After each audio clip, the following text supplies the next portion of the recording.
Hey everyone, welcome back to the channel. I've got my favorite shaders on.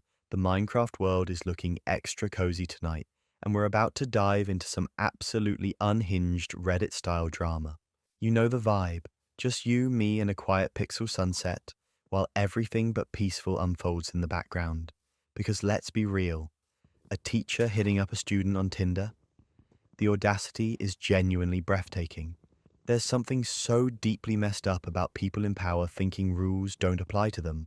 And let's be honest, sometimes the most satisfying part is watching those same people get absolutely wrecked by their own bad decisions.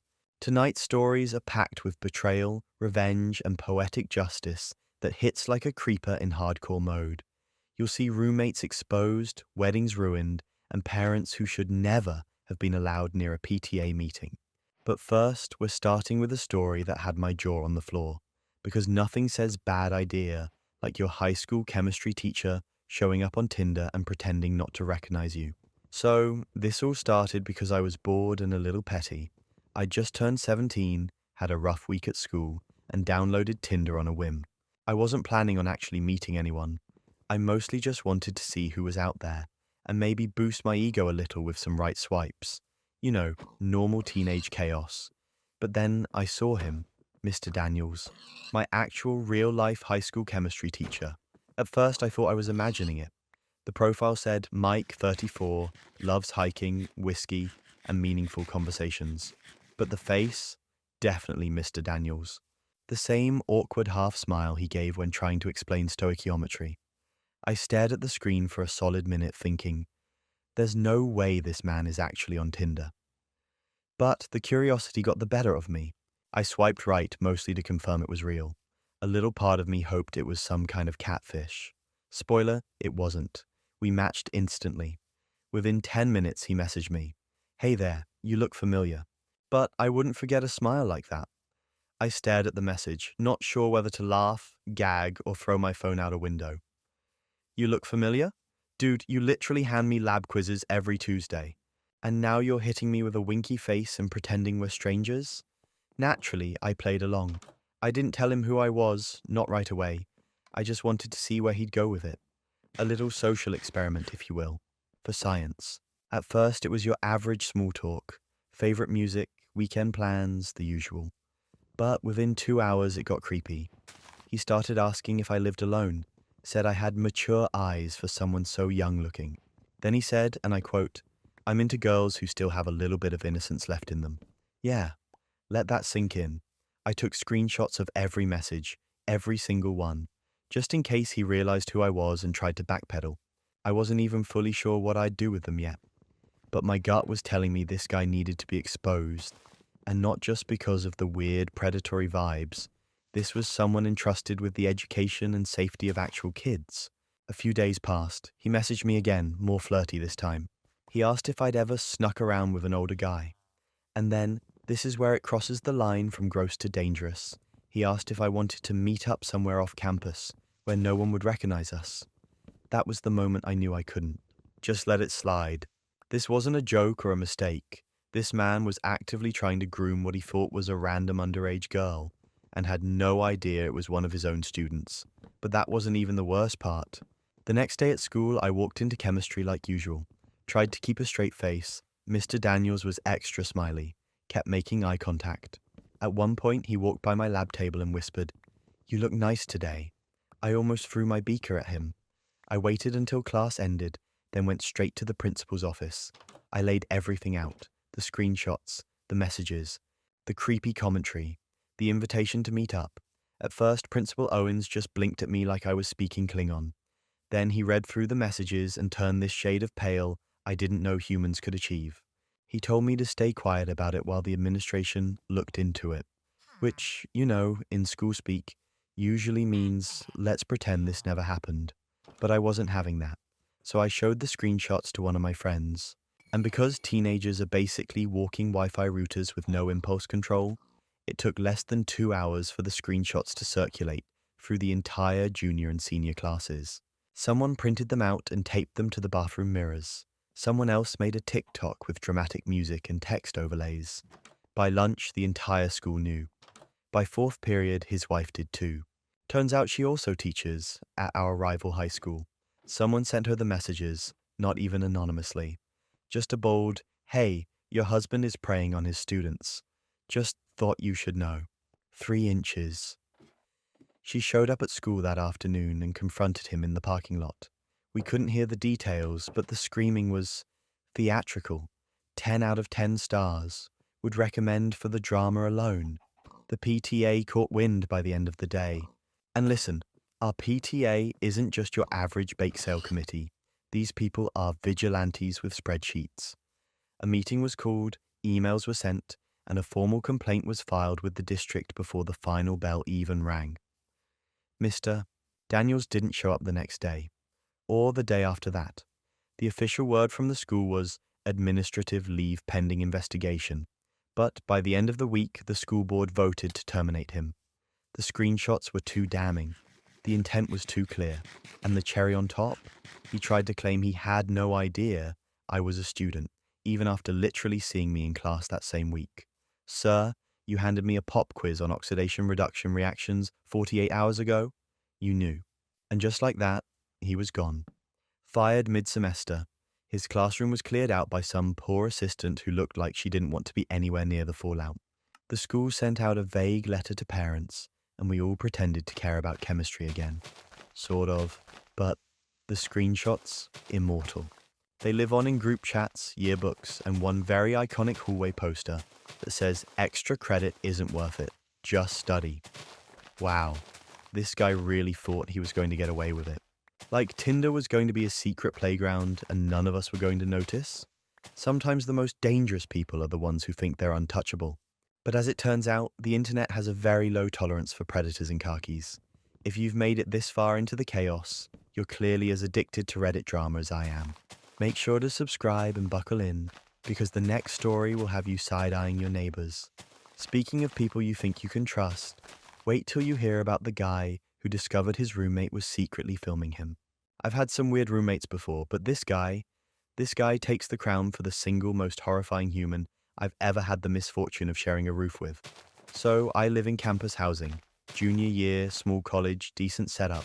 It's a 4-bedroom apartment-style dorm, which basically means 4 of us each have our own room, but we share a kitchen and bathroom.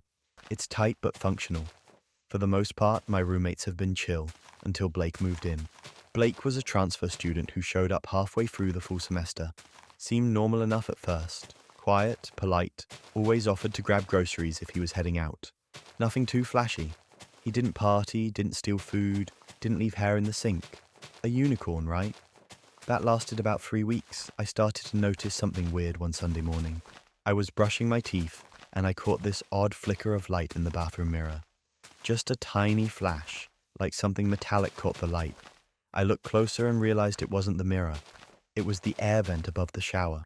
At first I thought maybe one of the screws was loose or the vent cover had shifted. I stood up on the edge of the tub to get a better look, and that's when I saw it. A tiny black lens tucked behind the slats of the vent. Like a camera. And not one of those fake smoke detector ones from prank stores. Number. This was an actual functioning tiny lens, pointed directly at the shower. My heart dropped. My hands started shaking.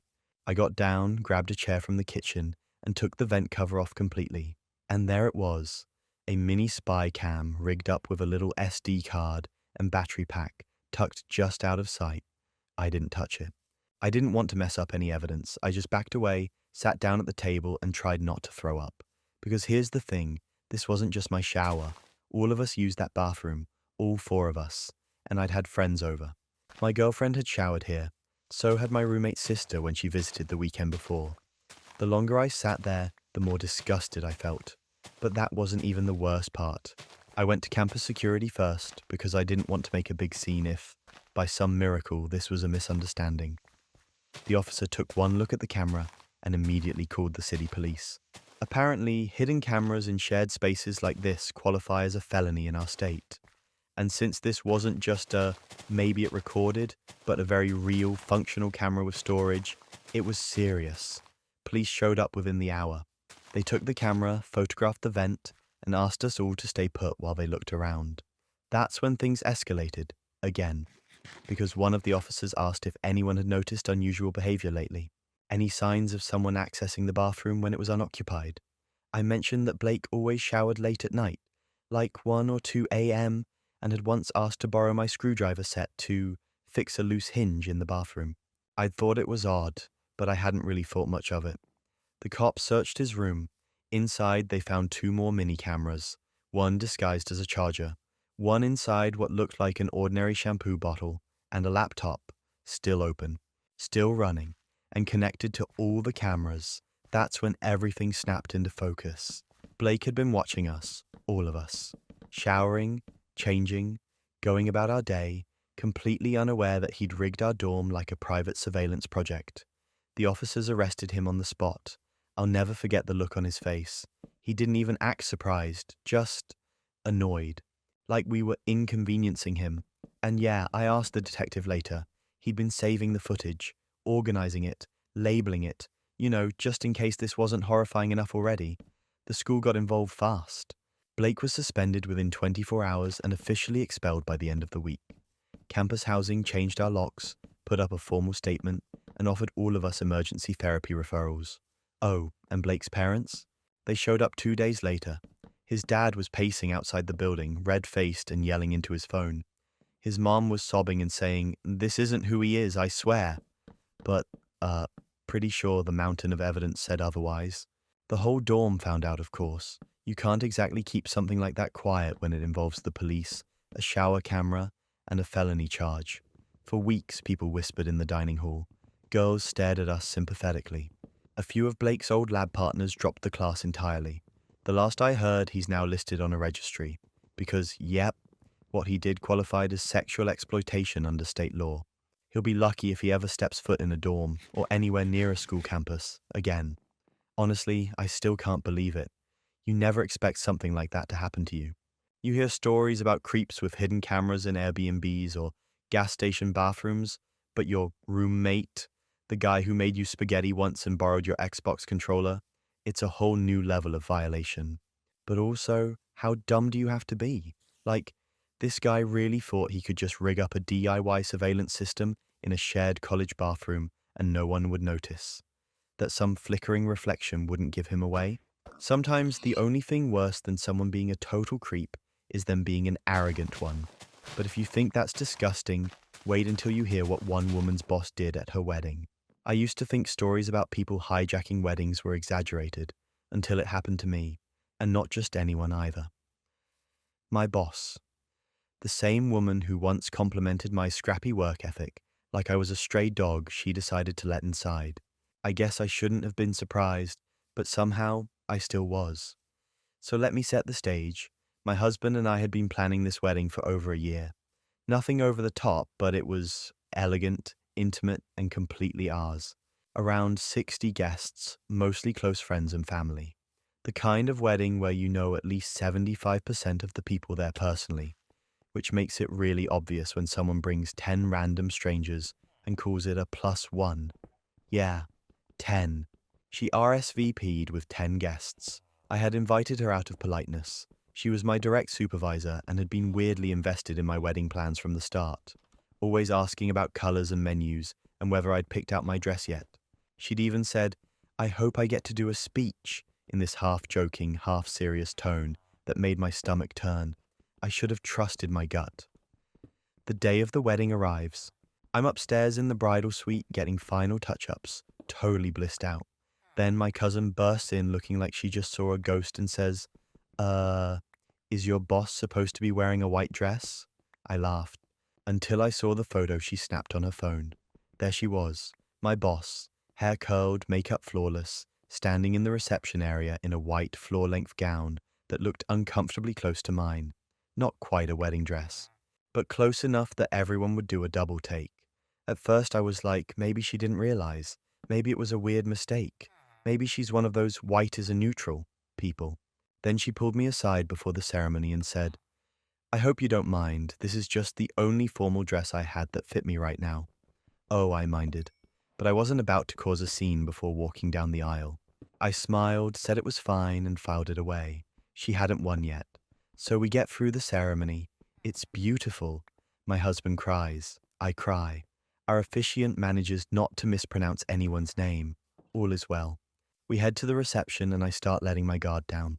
Until the speech. She took the mic after our best man and before my dad, totally uninvited. Walked right up there with her wine glass in hand and said, "I know this isn't traditional, but I just feel like I have to say something." Oh, she said something all right. It started off fake sweet, talking about how I was such a joy to mentor and how she watched me grow into the woman I am today. It felt more like a retirement toast than a wedding speech. People were shifting awkwardly in their chairs, glancing around like, are we supposed to clap for this? Then came the real moment. She looked at her boyfriend, this guy none of us knew, and said, "And speaking of love, Mark and I have some exciting news. That's right." She announced her own engagement at my wedding. My jaw literally dropped. I looked over at my husband, and he had this frozen smile like he couldn't believe what he was hearing. Meanwhile, my dad's holding his speech like, what the hell just happened? And then, because apparently she hadn't reached her final form yet, she walked away from the mic and whispered something to her table. You know, thinking it was off. Except it wasn't. The mic was still on. So everyone heard her say, "Honestly, these decorations are so tacky. It looks like a Pinterest board from 2013. You could feel the energy in the room shift, like a social earthquake. Half the guests were gasping, the other half were pretending they hadn't heard anything. But the damage was done. Here's where the universe stepped in with its special brand of poetic justice. My cousin, bless her chaotic soul, was already filming the speeches. She caught everything, from the engagement announcement to the hot mic insult. She uploaded it to her private Instagram just for friends, but someone else shared it. And then someone else. And before we knew it, the video had made its way to LinkedIn. Because yes, my boss loved to post about leading with grace and celebrating the wins of others. Her profile was full of inspirational quotes and fake deep commentary about women uplifting women. This was not that.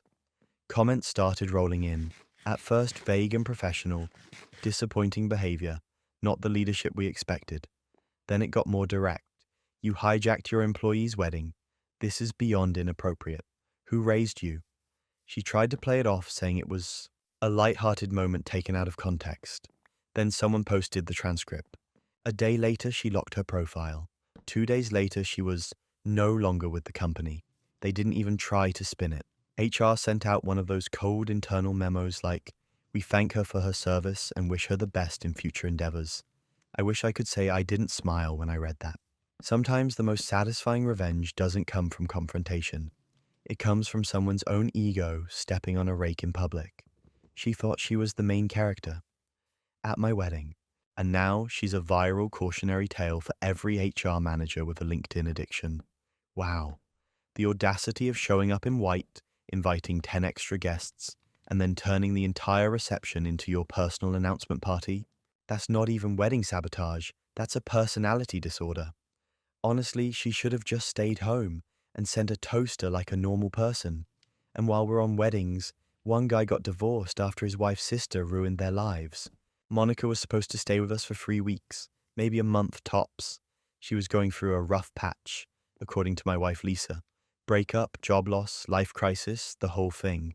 I didn't love the idea, but hey, family helps family, right? I agreed she could stay in our guest room until she got back on her feet. That was 2 years ago. 2 years of rent-free living.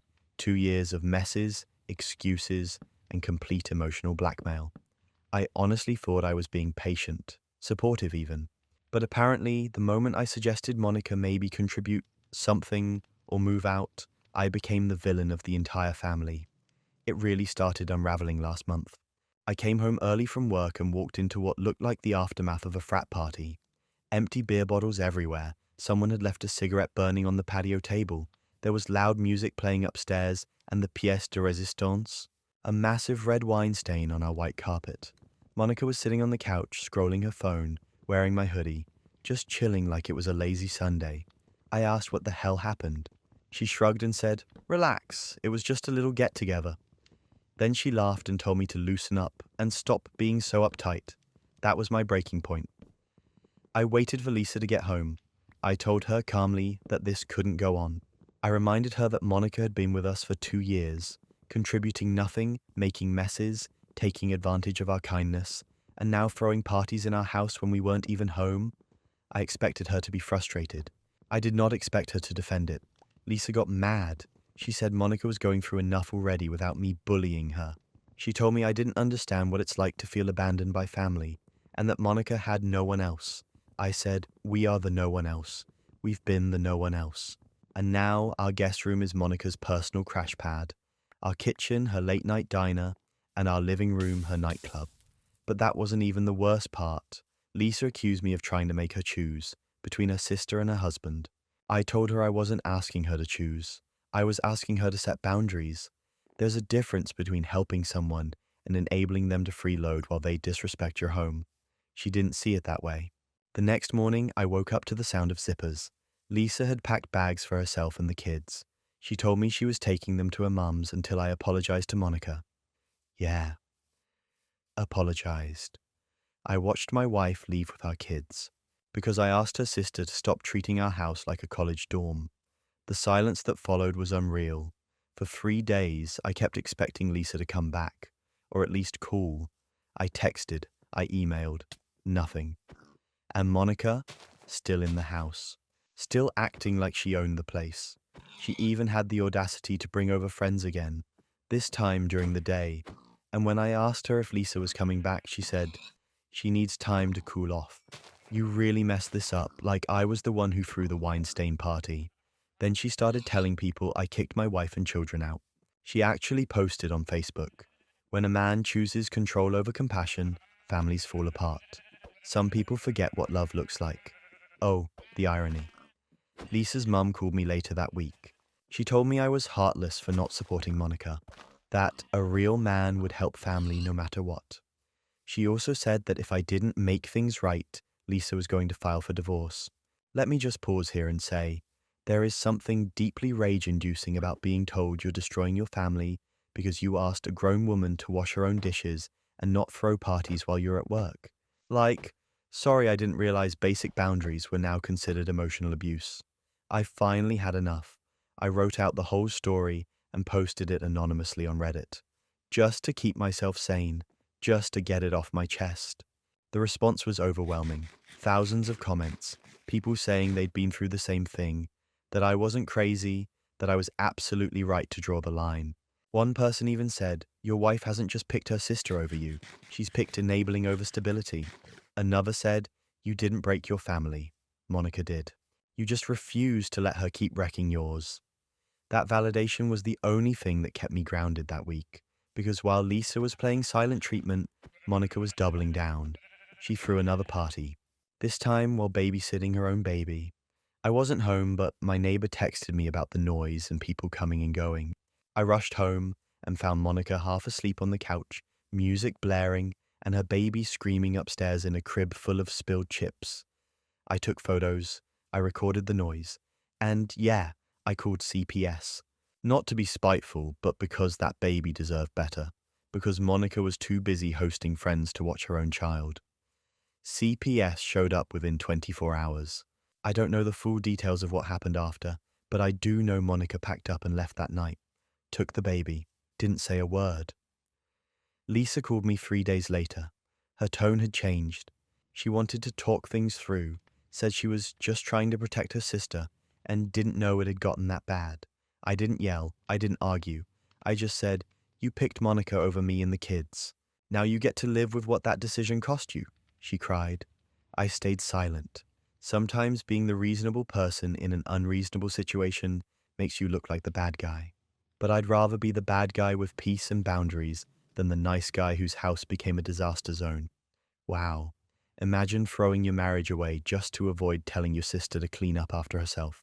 This guy was painted as the villain for wanting basic respect in his own home, and somehow that makes total sense in the upside-down logic of family drama. Some people think being family gives them a free pass. Just wait till you hear about the mom who sued her son's manager. Kevin was the kind of employee who made you question everything you thought you knew about time. Like, I genuinely think his watch ran on another planet's orbit. He was late constantly, sometimes 5 minutes, sometimes 45. Once he showed up halfway through his shift, holding a Starbucks and said, I had a vibe check moment this morning, whatever that meant. I was his manager at a mid-sized retail chain. Nothing fancy, just your usual mall store with overpriced candles and seasonal mugs that somehow became urgent life purchases for people on Saturdays. I'd been in management for a couple of years, and I like to think I'm pretty patient, but Kevin tested that patience every single week. At first, I gave him the benefit of the doubt. Everyone's late once in a while. Public transit messes up, alarms fail, stuff happens, but this was a pattern, a deeply committed pattern. And every time I tried to talk to him about it, he'd deflect with this weird Gen Z therapy speak. I'm not in a place where I can regulate my morning energy yet. Or, time is kind of a colonial construct, you know? Cool. Tell that to the customer yelling because the register line is wrapped around the aromatherapy display. After 4 months of late arrivals, no call no shows, and a particularly memorable day where he just straight up left mid-shift to go manifest at the food court, I finally wrote him up. He got defensive, said I was targeting him, said I didn't understand his neurodivergence. I asked him if he wanted to loop in HR for accommodations, and he said, nah, I don't like labels. All right then. I gave him one last shot. Told him if he was late 3 more times within the next 30 days, we'd have to part ways. He made it exactly 6 days. On his last shift, he texted me 30 minutes after he was supposed to clock in and said, car trouble. Probably won't make it. Don't worry, I'll spiritually be there. And that was it. No offer to call a rideshare. No ETA. No follow-up. So I did what any manager would do. I fired him. But that wasn't even the worst part. The next day, his mum showed up. Walked straight into the store, asked for me by name, and said, hi, I'm Kevin's mother. I'd like to speak to you about your unjust termination of my son.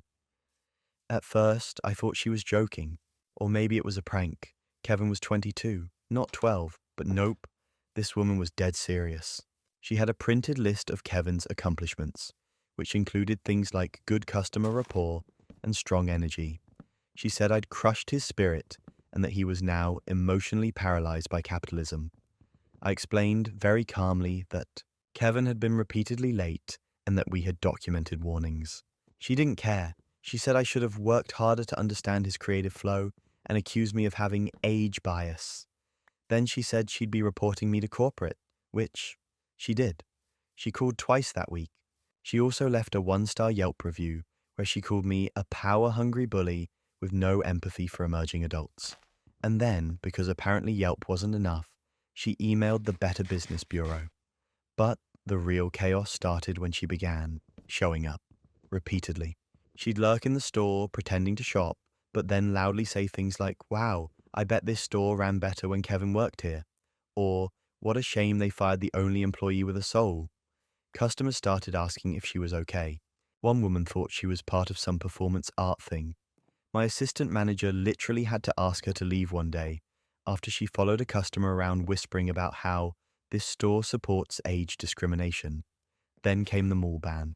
Mall security finally got involved after she cornered one of our seasonal workers and started ranting about how we'd crushed Kevin's artistic spirit. They escorted her out. She tried to play the victim, of course, yelling about free speech and maternal advocacy. But the ban was official. She was no longer allowed on the property. The best part? Kevin emailed me a week later and said, sorry about my mum. She gets passionate. Are you guys hiring again? I didn't even respond. Sometimes the best revenge is just giving someone enough rope to hang themselves and letting their helicopter parent hold the other end. Imagine being a grown adult and having your mother fight your retail battles. The emotional support might be strong, but the self-awareness, missing in action. And speaking of bans, someone got kicked out of a wedding for bringing their emotional support snake. So there I was, standing in my wedding dress, halfway through final touch-ups, when my cousin Brittany walked in, with a snake. Not a little garter snake in a purse. Number. This was a python, like a full-blown, 5-foot-long, yellow and white snake, draped over her shoulders like she was about to summon the spirit of Steve Irwin. My first reaction was confusion. Did I miss a costume memo? Is this some kind of themed protest? But no. Brittany very calmly said, this is my emotional support animal. His name is Noodle. I laughed. I thought she was joking. Until she unzipped her clutch, pulled out a laminated certificate that looked like it was printed off Canva, and said, it's legally protected. You can't ask me to leave. So, here's the thing. I love animals. I really do. But my wedding venue did not. We were at a historic estate with a strict no pets policy, like not even dogs in the outdoor ceremony area. I had to pull strings just to let my friend's guide dog in. And now here comes Brittany with a python she expects to wear like a boa during dinner. I pulled her aside gently and said, Brittany, I understand this helps you, but it's a health code violation. The venue literally doesn't allow reptiles. Please, can Noodle sit this one out? She got defensive immediately. You don't get to decide how I manage my anxiety, she snapped. I need Noodle. This is discrimination, I offered to find a quiet, cool room where Noodle could stay during the ceremony. She refused, said being separated from him would trigger a panic attack. Then she accused me, of being ableist on my own wedding day. That's when things started getting awkward.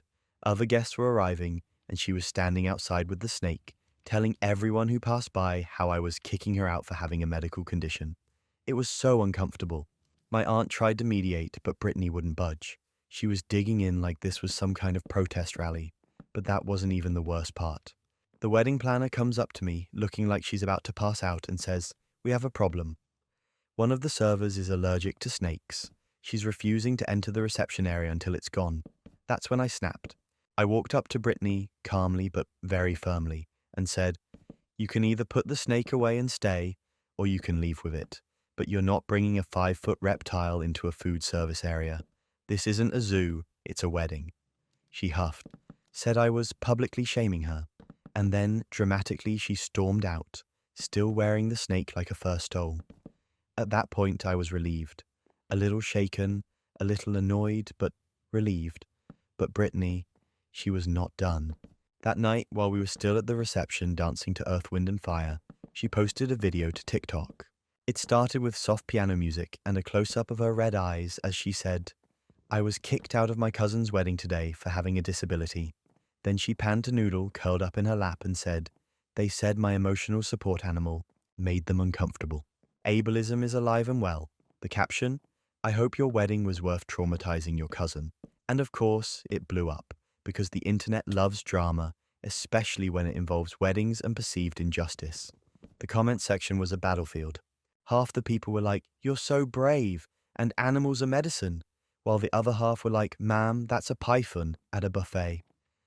But the real fun started when people dug into her profile and saw her previous snake content. Turns out, Brittany wasn't exactly new to this. She had posted videos from malls, restaurants, even movie theaters, always with Noodle, always claiming she was being oppressed when people asked her to leave. One video had the caption, "Normalize reptiles in Target."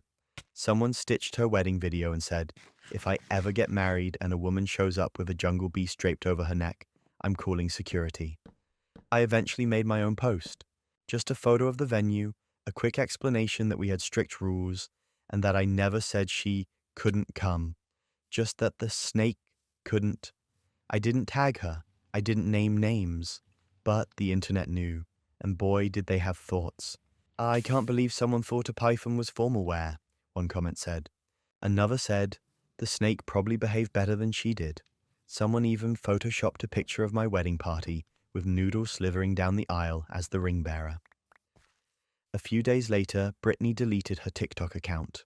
No apology. No follow-up. Just vanished like Noodle shedding skin. Sometimes people try to turn everything into a movement, until the internet hands them the mirror. She wanted a platform. She got one. Just not the kind she expected. Wow. Imagine showing up to someone's wedding like it's a reptile meet and greet, and then blaming them when you get asked to leave. I've seen drama queens, but this one brought a literal cold-blooded sidekick. And I guess when emotional regulation depends on a constrictor, you might want to, I don't know, stay home. If you thought that wedding was wild, the next one ended with someone getting arrested during the cake cutting. Weddings bring out the best in people, and sometimes the absolute worst. In this case, it brought out a thief, who also happened to be my best man. It was my wedding day, the happiest day of my life, supposedly. I'd just married the love of my life. We were riding high off the vows, the flowers were perfect, and my wife looked stunning. The reception was already buzzing, dancing, toasts, people laughing over mini crab cakes. Everything felt good.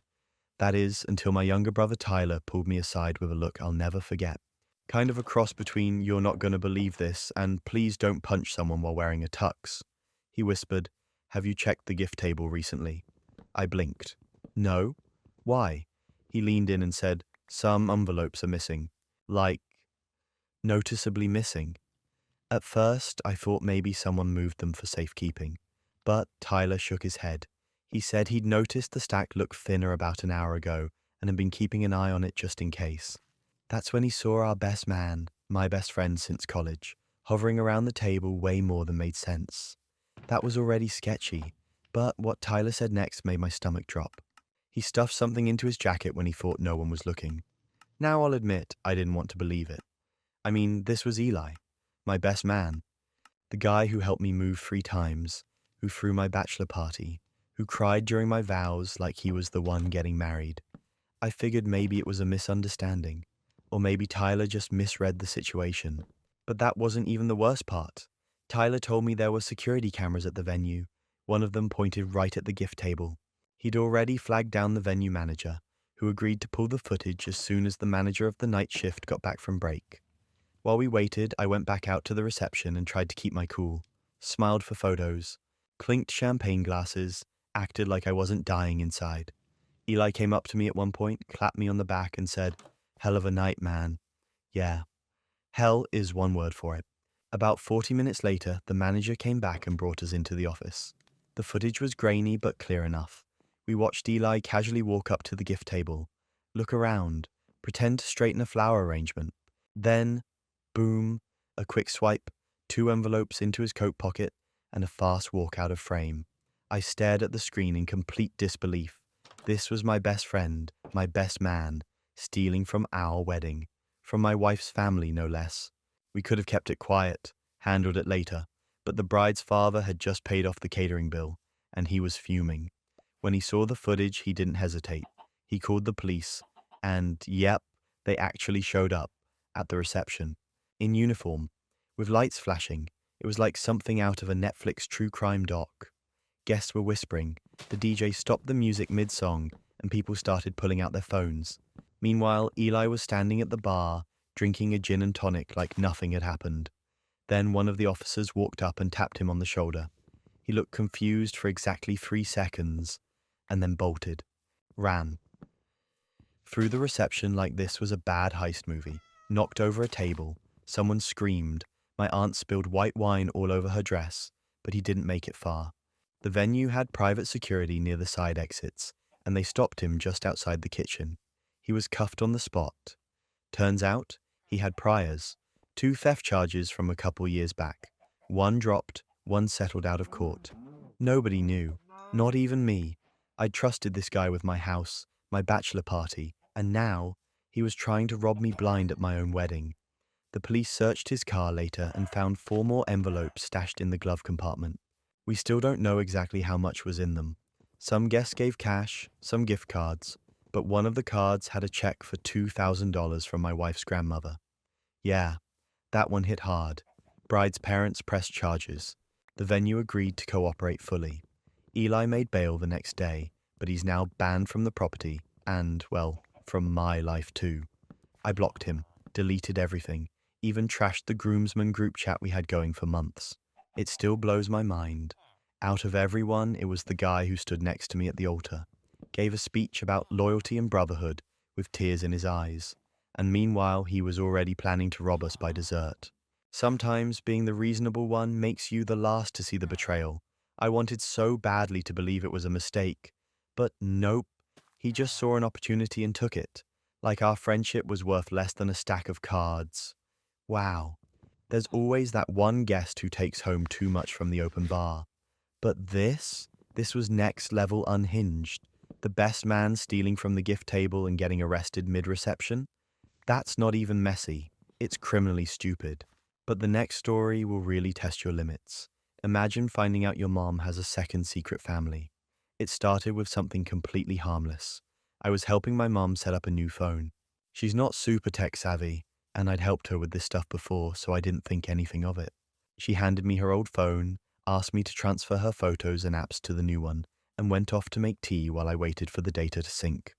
A totally normal, boring Sunday afternoon. Until I opened her photo gallery.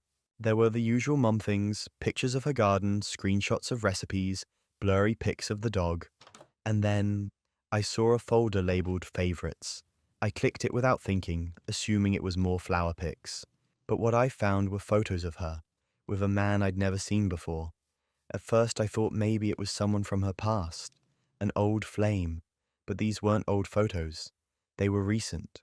She was wearing the same haircut she'd gotten only a few months ago. The man looked maybe late 40s, average guy, smiling with his arm around her like they'd been together for years. Then came the kids. There were at least a dozen photos of her with 2 young children, 1 boy and 1 girl, maybe 5 and 8. In one, she's holding the girl in her lap, smiling like she's her grandmother. In another, she's at a backyard barbecue with both kids climbing on her. In every single picture, the setting was the same house, a place I'd never seen before. And the worst part? One of the photos was time-stamped from a weekend she told us she was visiting her sister in Maine. That's when my stomach dropped. I scrolled faster. More pictures. A birthday party, Christmas morning, a family trip to a lake cabin, all featuring this same man, these same kids, and my mum, front and center, like she belonged there, like she lived there. And that's when it hit me. She does. I sat there in shock, just staring at the screen. I didn't even hear her walk back into the room. She handed me my tea and asked, "Everything transfer okay?" I didn't even pretend. I asked, "Who are they?" Her face froze, completely blank, like someone had hit the pause button on her emotions. "What are you talking about?" she asked too calmly. I turned the phone toward her. "This man, these kids, this house, what is this?" She stared at the screen for a few seconds. Then she sat down and said flatly, "I was going to tell you eventually." That sentence will haunt me for the rest of my life. Turns out my mom has been living a double life for the last 6 years. She met this man, Greg, while on a work retreat. He lived 1 state over. They hit it off, started seeing each other, and at first it was just casual. Then it wasn't. Then she found out he had 2 young kids from a previous marriage, and instead of backing off, she leaned in. She didn't just date him, she built a whole second life. One where she was Aunt Sarah to his kids. One where she stayed with them every other week. One where she wore a different engagement ring and went by her middle name. I asked her how she managed to keep it hidden, how she could lie for years. She just said, "I love both of my families." I didn't want to choose. I couldn't believe what I was hearing. My dad passed away when I was 16. My mom had been a rock, grieving, strong, supportive, or at least that's what I thought. But now it felt like I didn't know her at all. I demanded to know if this Greg guy knew about us, about me, her real family. She shook her head, said he thought she was single, that she'd lost her husband years ago and didn't have any kids. So yeah, he had no idea I existed. That's when I completely lost it. I told her she didn't just lie, she built a life on deception. And worse, she was dragging 2 young kids into it. She started crying, said she never meant to hurt anyone, that she just wanted a fresh start, that she felt free when she was with them. Then came the breaking point. I told her she had to come clean. To Greg, to his kids, to everyone. I said if she didn't tell them, I would. She looked me dead in the eyes and said, "Then I guess I choose them." She walked out of the house, took her new phone, and didn't come back. I didn't hear from her for 2 weeks. Eventually, I decided to follow through. I made a Reddit post under a throwaway, not naming anyone directly, just explaining the situation. The community was as stunned as I was, and weirdly helpful. Someone in the comments suggested reverse image, searching one of the photos of the house in the background. I did, and it worked. The house had a Zillow listing from 5 years ago. I got the address. I didn't want to just show up, so I wrote Greg a letter. A long one. I told him everything. Who I was, what I'd found, how long it had been going on. I included my contact info and said, "If this is all news to you, I'm sorry. But you deserve the truth," he called me 4 days later. The conversation was brutal. He was calm, but you could hear the gears grinding in his brain. He had no idea. He really thought my mum was just Aunt Sarah, a woman with a tragic backstory who adored his kids. He said they were planning to get married next year. He thanked me for telling him. Said he didn't know what he was going to do yet, but that he would be confronting her. The next time I heard from my mom, it was through a text. "You've ruined everything." No apology, no explanation, just blame. I didn't respond. Sometimes people lie so long they forget what the truth feels like, and when you finally shine a light on it, they blame you for causing the shadows. Wow. Imagine living a double life for 6 years, lying to two families, and still thinking you're the victim when it all comes out. That's not just deceptive, that's delusional. But even double lives can't beat the pettiness of what this guy did to his loud upstairs neighbor. I used to think my apartment was pretty decent. Good rent, solid location, no weird smells in the hallway, which, if you've rented before, you know is kind of a win. But then my upstairs neighbor moved in, and suddenly it was like I was living underneath a bowling alley run by toddlers in combat boots. Every morning, without fail, at exactly 5:17 a.m., I'd be woken up by what can only be described as a stampede. Not regular walking. Number. This dude stomped, and he stomped with purpose. Like, he wasn't just making coffee, he was summoning demons. And don't get me started on the music. Heavy bass, no rhythm, just full volume noise at times that made no sense. I tried to be patient. First couple of weeks, I figured maybe he was just settling in. New place, moving stuff around, but the thudding never stopped. It just evolved. Soon it was 3 a.m. furniture dragging, 6 a.m. jump rope sessions. I swear one time I actually heard what sounded like a kettlebell slam. So I did the adult thing. I knocked on his door politely and asked if he could try to keep it down in the mornings, especially early mornings. He looked at me like I'd asked him to donate a kidney. He said, and I quote, "It's my apartment. I'll do what I want." Cool. Love that energy. Still, I gave it another chance. Bought earplugs, played white noise, slept on the couch. Nothing helped. At one point, I even started recording the noise and documenting the times. And when I sent it to the landlord, crickets. Turns out the guy was on a month-to-month lease and had already filed 2 noise complaints about me. For banging on the ceiling, yeah. I was banging. In defense, so that's when I decided, if I can't reason with him, I'll just out-petty him. But not with more noise. That's what he wants. A confrontation. Instead, I went subtle, strategic. That's how the earthquakes started.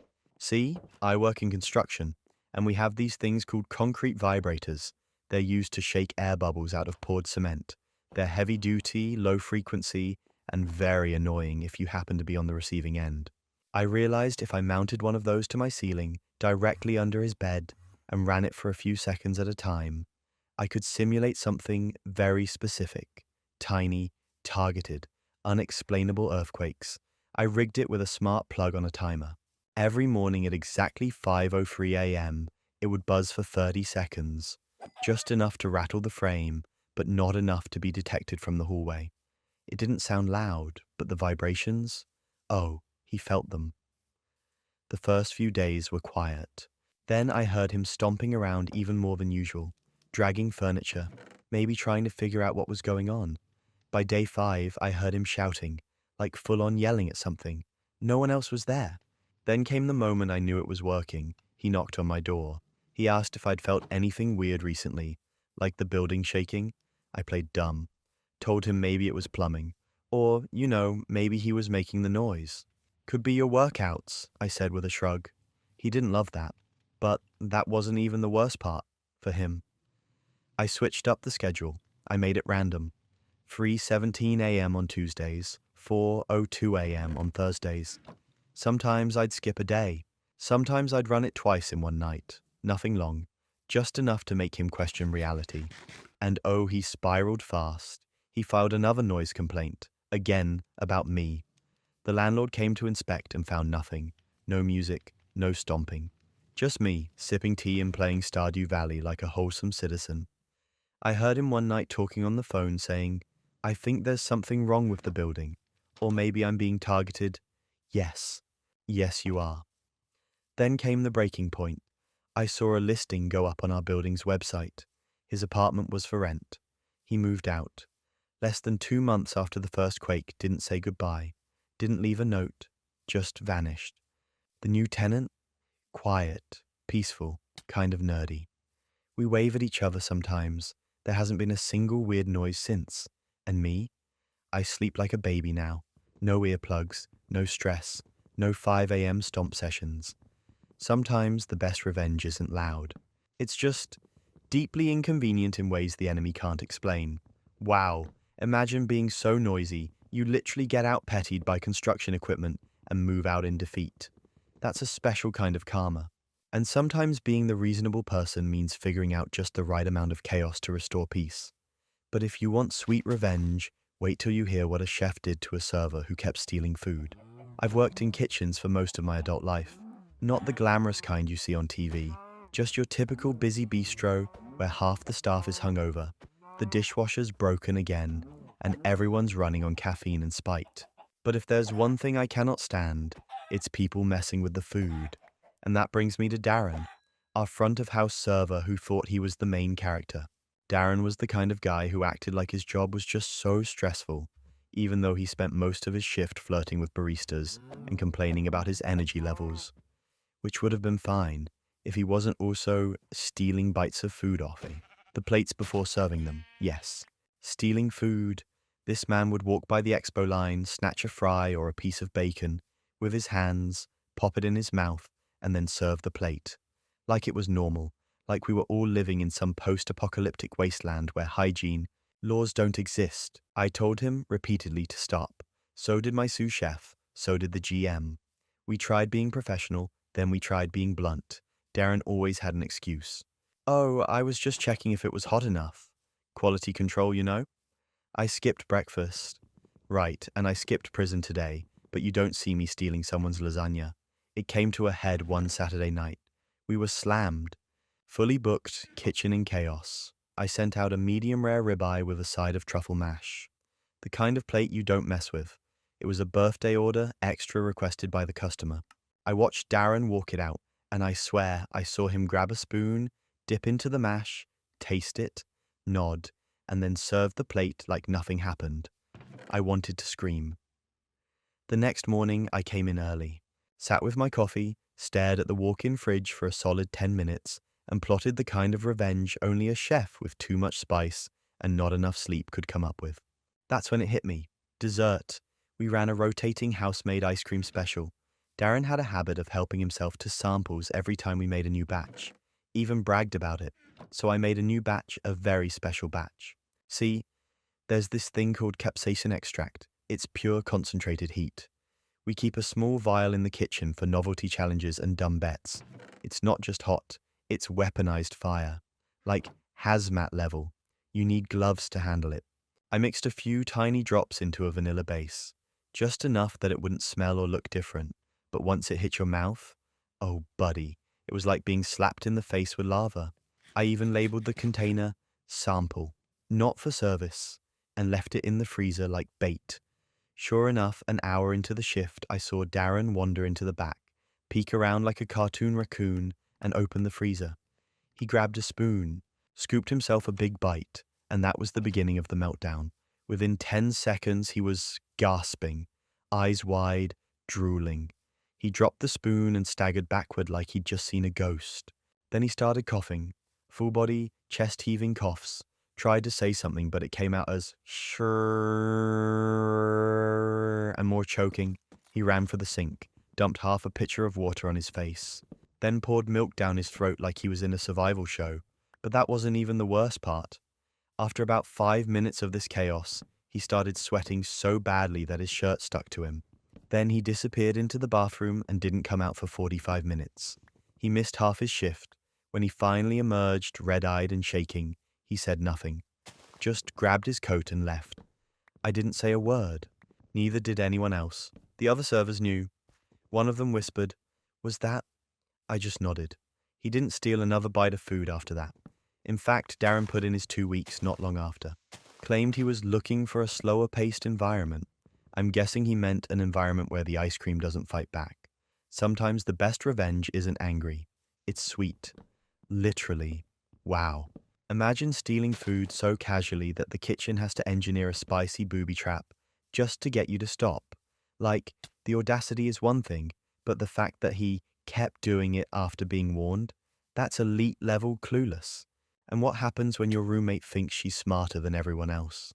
Living with a manipulative roommate is like being in a reality show you never signed up for. You're constantly waiting for the moment where they finally get voted off the island. Except this time, I got to be the host, the camera crew, and the plot twist. Her name was Kayla.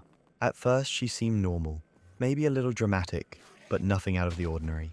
She cried at movie trailers, talked way too much about her exes, and once got emotional because she thought our basil plant was wilting with judgment. Red flags? Probably, but I just figured she was quirky. That illusion lasted about 6 weeks. Then came the weird mood swings. One minute she was baking muffins and leaving sticky notes with hearts on them, and the next she was slamming cabinets and telling people I was emotionally toxic. I'd come home to find mutual friends avoiding me, acting awkward, even whispering, like something was going on I didn't know about. And yep, something was going on. Turns out Kayla had made it her personal mission to paint me as the villain in every situation. If the dishes weren't done, she'd cry to her friends and say I screamed at her. If I forgot to bring in the mail, suddenly I was deliberately isolating her. She even told her mom I was emotionally abusive because I wouldn't watch The Notebook with her. I started doubting myself, like maybe I was being cold, maybe I really was the bad roommate. But then one day, I walked into the apartment earlier than usual and caught her doing something that pulled the curtain back entirely. She was in the living room, alone, facing the mirror by the entryway, practicing how to cry, like actually rehearsing facial expressions, adjusting her hair, blinking in slow motion, dabbing her eyes without smudging her mascara. I watched in stunned silence for a full minute before she noticed me. She jumped and immediately said, I was filming a monologue. Right, because soap opera breakdown is the vibe most people go for in casual auditions. That moment rewired my brain, because if she was faking emotional distress in private, what was she doing in public? That night, I checked the shared fridge. Food I bought was missing. Again. Kayla had been blaming her boyfriend, but I knew he wasn't around that week. I also found an Amazon package addressed to me, torn open on the table. A book I'd ordered. She had opened my mail, read the back cover, and apparently just left it there. I confronted her, and of course, tears, denial. I don't know how that happened. Maybe the wind blew it open. Yes, the wind. So I decided to stop guessing. I ordered a motion-activated hidden camera and placed it in the kitchen, facing the common area. Fully legal, common space. Nothing in bedrooms, just enough to see what was really happening when I wasn't around. And what I caught was gold. Within 2 days, I had hours of footage of Kayla being, well, Kayla. One video had her fake crying on the phone while eating my leftovers straight from the container. She'd pause to sob, then shovel in another bite of lasagna. Another clip showed her picking through my mail like it was a subscription box. She didn't even try to hide it. Just opened letters, skimmed them, tossed them aside. But the best one, the Oscar-worthy performance, she stood in front of the mirror, pressed her hands to her face, and whispered to herself, "You have to look sadder. Sadder." No one feels bad for just a single tear. I nearly choked laughing. But that wasn't even the worst part. In another clip, she was on a video call with her mom, and I heard her say, "I'm scared to live here. Sometimes I think my name might snap and hurt me." What? I had never raised my voice to this girl, never touched her stuff, never even locked the bathroom door when she was home because I thought we had mutual trust. And here she was, telling her mum I was a threat. That's when I snapped, but not in the way she expected.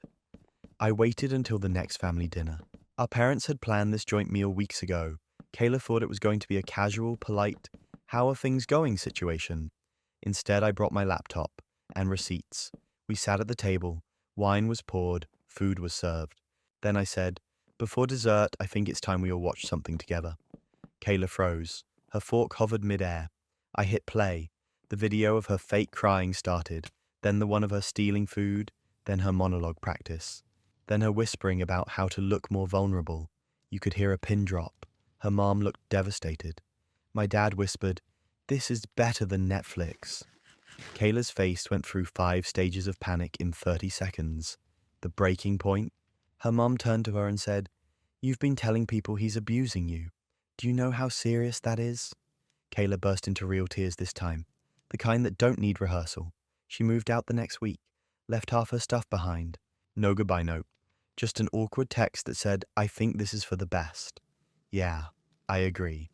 Sometimes being the reasonable person in an unreasonable situation does make you look like the bad guy, until you roll the tape.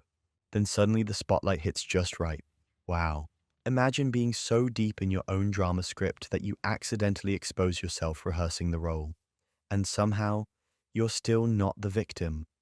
And now, let's talk about the guy whose girlfriend demanded a $3,000 camera for her 10-year-old daughter. When I bought my dream camera, a Canon EOS R5 plus lenses and accessories, I told myself it was an investment, not just in gear, but in me. Photography's been my thing since I was 15.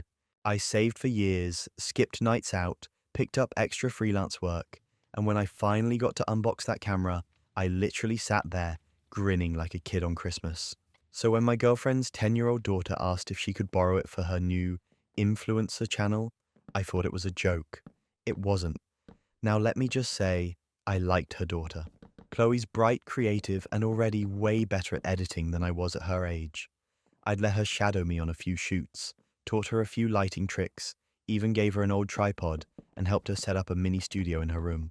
But when she said, "Can I use your big camera for my videos?" I explained gently that the R5 cost more than her mum's car. I offered to gift her a really solid beginner camera I wasn't using anymore. Still high quality, great for YouTube, practically new, but that's when the trouble started.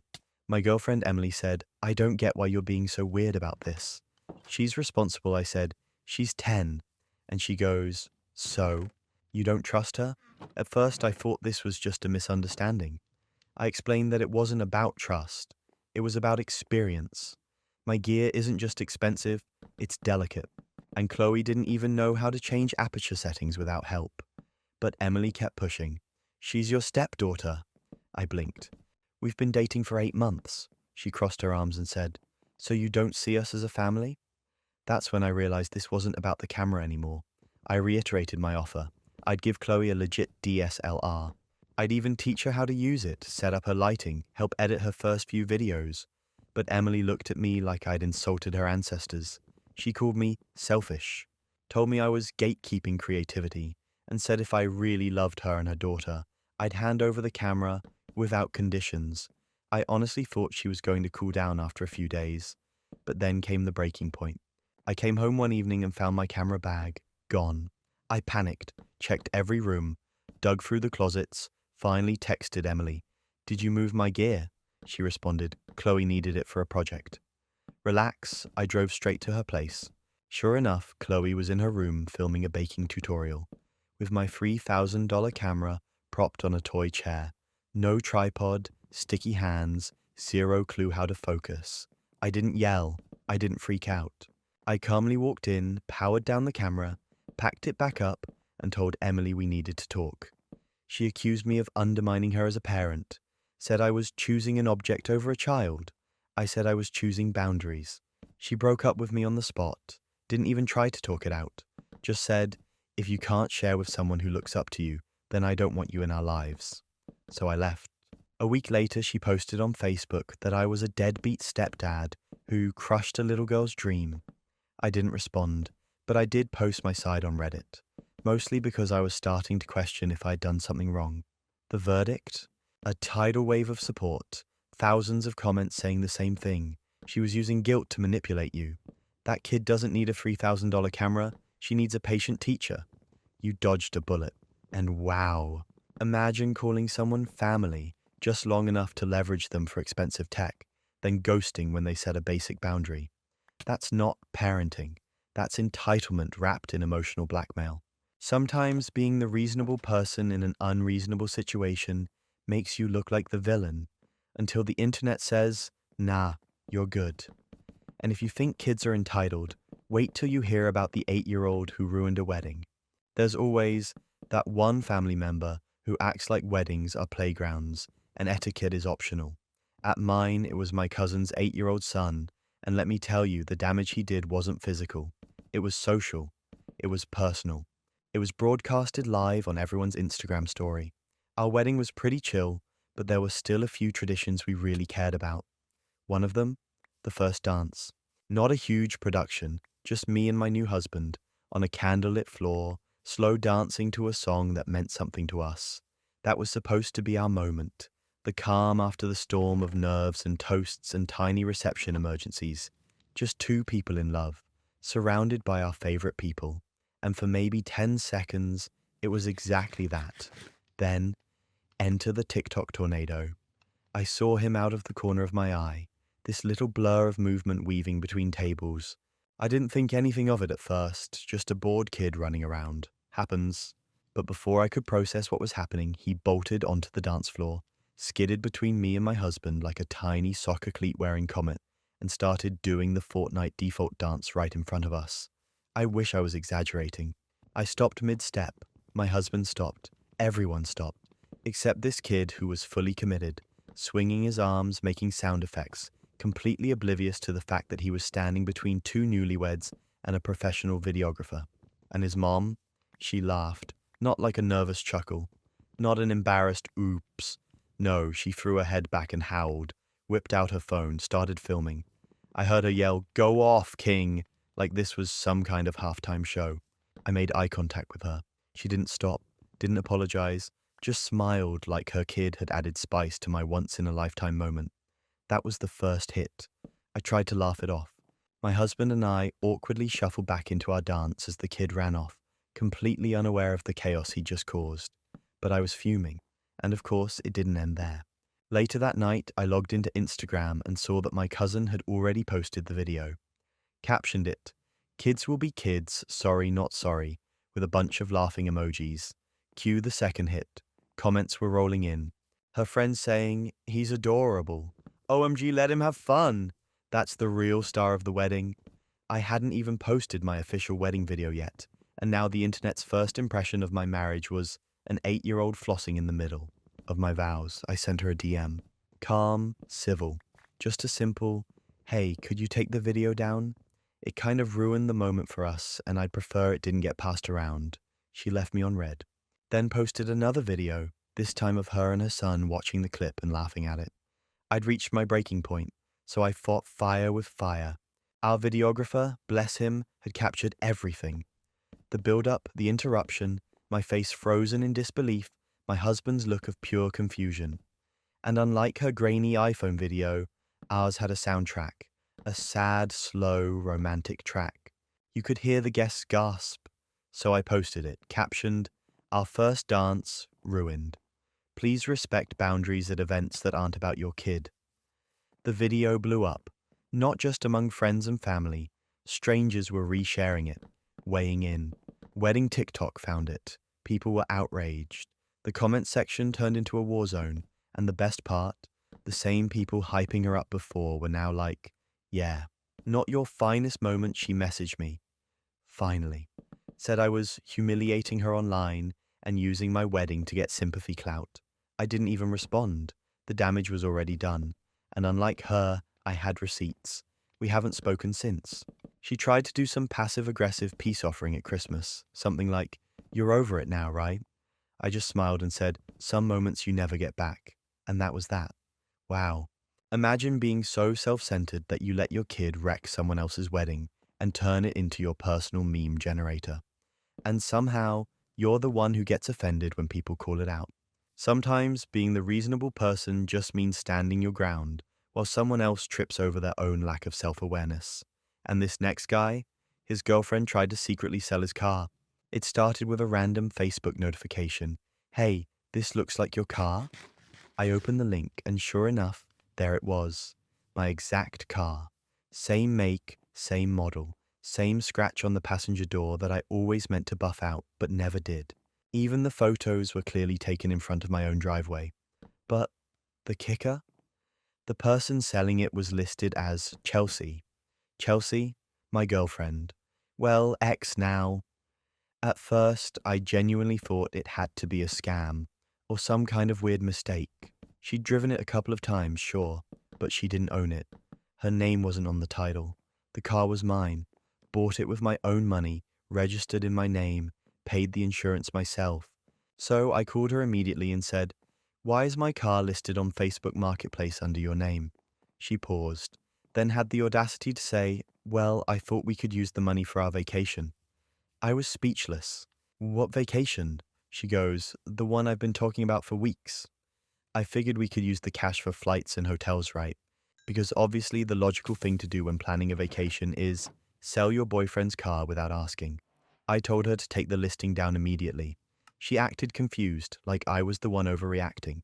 It's not like I was actually going to sell it before talking to you, she said. I asked, then why is there a price listed? And why does the post say serious buyers only, firm on price? She said it was just exploratory, like she was casually exploring what felony theft felt like. I hung up, marched into our apartment, and sure enough, there she was on the couch, scrolling her phone like nothing had happened. I asked her again, directly, why would you list my car without even mentioning it to me? Her response? Well, it's just been sitting there. And we share everything anyway. I blinked. We've been dating for 9 months, Chelsea. That doesn't make my property ours, she scoffed. Wow, I didn't realize you were so materialistic. Materialistic? Because I didn't want my car sold out from under me by someone who thought, what's mine is yours, extended to legally registered vehicles. That was the breaking point. I told her to pack a bag and leave. She called me controlling, said I was throwing away something real over a car. I reminded her I was throwing away a person who tried to sell my car without asking. Slight difference. She left that night, dramatically of course, slamming doors, crying into her tote bag, muttering about how I'd regret this. But that wasn't even the worst part. 2 days later, she tried to come back. Showed up at my door with cupcakes. Not an apology, not even a conversation starter. Cupcakes. She said, I've been thinking and I realized we both overreacted. I told her there was no both. One of us tried to list someone else's property online like it was Craigslist barter day. The other got blindsided. She started crying again, said she'd been acting out of love and just wanted to build a future. I told her I wasn't interested in building a future with someone who didn't understand consent, financial, emotional, or automotive. She left again. I blocked her on everything, then got a call from her mum a week later. Apparently Chelsea had told her I was kicking her out with nowhere to go. I explained the story to her mother, and all I heard on the other end of the line was a slow, tired sigh and a very quiet, "Oh, Chelsea." Yeah, even her mom wasn't surprised. Sometimes the most dangerous kind of manipulation is the one that's dressed up like sharing or building a life together. People like that think boundaries are optional if they're wearing a smile when they cross them. Wow. Imagine finding out your girlfriend's idea of a surprise is listing your car for sale behind your back and calling it a vacation fund. That's not a relationship. That's a Craigslist ad with delusions of romance. And now, meet the guy who got catfished by his own ex. You ever get that weird gut feeling that something's just off? Like when someone's texts sound too perfect? Or when you're matching with someone online and the vibe feels curated? Yeah, that's how this started. So I met this girl, Sam, on a dating app a few months after my breakup with my ex, Rachel. Sam had a great profile, witty bio, mutual music taste, inside joke level references to obscure memes. It felt like I was talking to someone who already knew me, like scarily so. At first, I thought it was just one of those serendipitous algorithm moments, but after a few days of texting, things started to feel familiar. The way she phrased stuff, her sense of humor, her weird obsession with those sea salt chocolate caramels I used to buy for Rachel. It was like I was dating a ghost of relationships past. So I did a little digging. Sam had no social media. None. Her Instagram was 2 photos deep. Her Snapchat score was suspiciously low. Her Facebook didn't exist. That's rare these days. I mean, even my aunt's dog has a Facebook. So I tried something petty and slightly genius. I sent Sam a meme that I knew Rachel had once posted. Something specific. An old inside joke about how people who microwave ice cream should be put on a watch list. Sam responded with, "Wait, are you one of those monsters too?" Bingo. Now here's the kicker, I didn't confront her. Not yet. I decided to play along. I kept texting, kept building the flirtation, made it sound like I was very interested. We even scheduled a meetup. I suggested a casual coffee shop near my apartment. She agreed, But instead of showing up to the coffee shop, I waited 2 blocks away and watched. And guess who showed up? Rachel. Hoodie, sunglasses, trying to be low-key, but it was definitely her. She looked around nervously, checked her phone like 10 times, then finally walked inside. I gave it a full 10 minutes, then I texted her from my real number. Hope the coffee's good, Rachel. You always liked oat milk, right? She froze, looked around, spotted me from across the street, and bolted. Gone. Didn't even try to explain, but that wasn't even the breaking point. She had the nerve to message me after, from both her real account and the fake Sam account, acting like I had hurt her, saying she only did it to test my loyalty, and that she was just trying to see if I still had feelings. She said I failed by flirting back with her while she was pretending to be someone else. I didn't reply. Instead, I screenshotted everything, the dating profile, the texts, the receipts, and posted a TikTok titled, "When your ex catfishes you to test your loyalty and gets caught in 4K, it blew up. Like, hard." Comments were brutal. People were tagging their friends saying, "This is literally Jessica," or, "Bro, this is why I don't date anymore." A few even recognized her. Turns out Rachel had a bit of a pattern. She deleted the fake account, then nuked all her socials, then messaged me again on LinkedIn, saying I was harassing her. I blocked her there too. Sometimes people convince themselves they're playing 4D chess when really, they're just flipping the board because they're losing. She wanted to test me? Cool, but if you're the one wearing a disguise, you don't get to act shocked when you get unmasked. Wow. Imagine going through the effort of catfishing your own ex just to lose the breakup twice. And now, let's wrap this chaos with a feel-good takedown of a micromanaging boss who sabotaged herself. Our boss, let's call her Karen, because of course, it was Karen, decided one Monday morning that we weren't being productive enough. No warning, no context. Just a company-wide Slack message at 8:04 a.m. that said, "Greater than effective immediately, we'll be using productivity tracking software. We all need to pull our weight. Nothing like being treated like a factory cog before your first cup of coffee." We worked at a fully remote marketing agency. Most of us were killing it, hitting deadlines, juggling campaigns, jumping on calls with clients in 4 time zones. But Karen had this theory that if she couldn't see us working, we probably weren't. So she installed this software that tracked mouse movement, keystrokes, app usage, and, get this, even took random screenshots of our desktops. Total surveillance state energy. We were annoyed, obviously, but most of us figured it'd blow over once she realized we were actually doing our jobs. Nope. She started sending out weekly efficiency reports with color-coded bar graphs.